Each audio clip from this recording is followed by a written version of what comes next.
Olá, participante. Vamos dar início ao nosso Mercado em Foco do mês de outubro. O mês de outubro ele foi marcado aí pela continuidade do ciclo de flexibilização monetária nos Estados Unidos, né? Movimento que tende a abrir um espaço para início de um processo semelhante aqui no Brasil. Esse ambiente global mais construtivo, diversos ativos passaram a testar níveis recordes de valorização, especialmente os mercados acionários internacionais.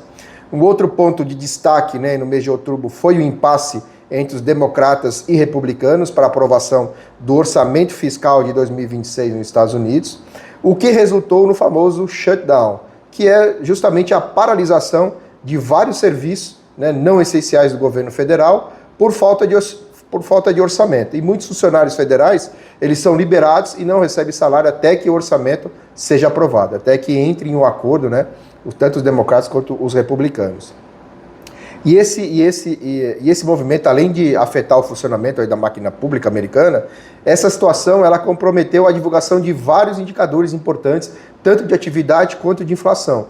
Isso deixou os investidores aí sem dados para poder avaliar qual é a real situação da economia americana, tá? Mesmo diante desse cenário, o Comitê de Política Monetária, o Federal Reserve, né, nos Estados Unidos, ele decidiu, no dia 29 de outubro, na reunião, reduzir a taxa básica de juros em 25 pontos base. Já era amplamente esperado pelo mercado, né, sem surpresas. A surpresa veio, né, da decisão, da divisão, né, dos votos, né, do comitê, que é um dos membros defendeu um corte mais agressivo, de 50 pontos base. Okay? Bom, ao longo do mês, também se observou uma mudança, né, no tom da estratégia comercial aí do governo Trump, né, que iniciou um diálogo com diversos países. Essa postura aí mais moderada, ela decorreu principalmente da pressão de setores da economia que foram prejudicados pelas políticas anteriores, né, do tarifaço. Tá? E também o risco iminente da derrubada desses tarifaços, dessas tarifas aí, por decisão da Suprema Corte americana. No Brasil, os indicadores de atividade passaram a mostrar uma desaceleração mais consistente. A inflação seguiu em trajetória de melhora, reforçando aí o progresso rumo à meta estabelecida pelo Conselho Monetário Nacional. Em alguns discursos dos diretores aí do Banco Central, eles reconheceram esses avanços, mas ainda mantiveram aquele discurso de prudência, cautela, né, destacando que ainda há desafios importantes, né, pela frente. Bom, seguimos atentos, né, a esse cenário global em transição, marcado principalmente por essa mudança, né, de trajetória aí da política monetária internacional e com a perspectiva aí de uma perspectiva cada vez mais clara de início, né, de ciclo de redução da taxa Selic em 2026. O mercado discute agora, né, se essa redução já viria, né, da reunião de janeiro ou ficaria para a reunião de março. Bom, a nossa posição é majoritária, né, em renda fixa, a gente tem uma exposição muito grande em renda fixa, não poderia ser diferente, né, com todo esse nível, né, de taxa que a gente vive, e a gente tende a se beneficiar, né, de forma relevante até nas nossas posições diante desse cenário, né, de início de afrouxamento da política monetária. Tá? Bom, passando para o resultado aí dos nossos planos, em outubro, o plano BD ele apresentou um retorno de 0,79 na carteira, equivalente a 158% da meta atuarial, que foi de 0,50.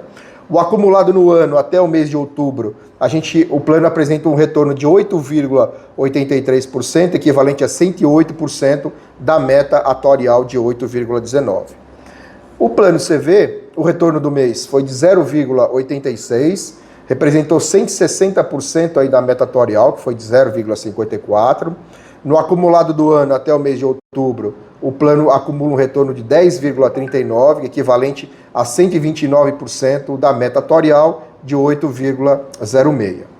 Já o plano família, o retorno no mês foi de 1,33%, foi equivalente a 104% do CDI, e no acumulado do ano até outubro, 12,54%, equivalente a 107% do CDI.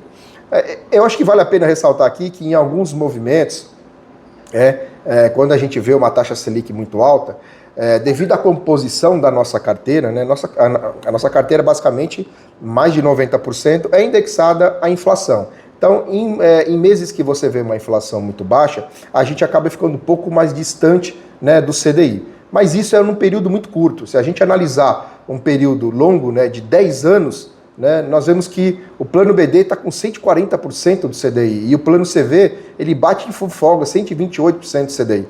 Né? Então, são momentos muito curtos, né, que você pode ver uma taxa Selic muito alta, né, e com uma inflação baixa, que é o que está correndo, né, esse ano de 2025. Mas em relação às nossas metas atuariais, a gente vem, né, superando bem e devemos superar também com folga no ano de 2025. Bom, fico por aqui, né, reforço, né, o nosso compromisso aí por uma rentabilidade consistente acima da meta atuarial, sempre olhando, né, o risco de cada plano da nossa CAPEF, ok? Muito obrigado e até o próximo mês.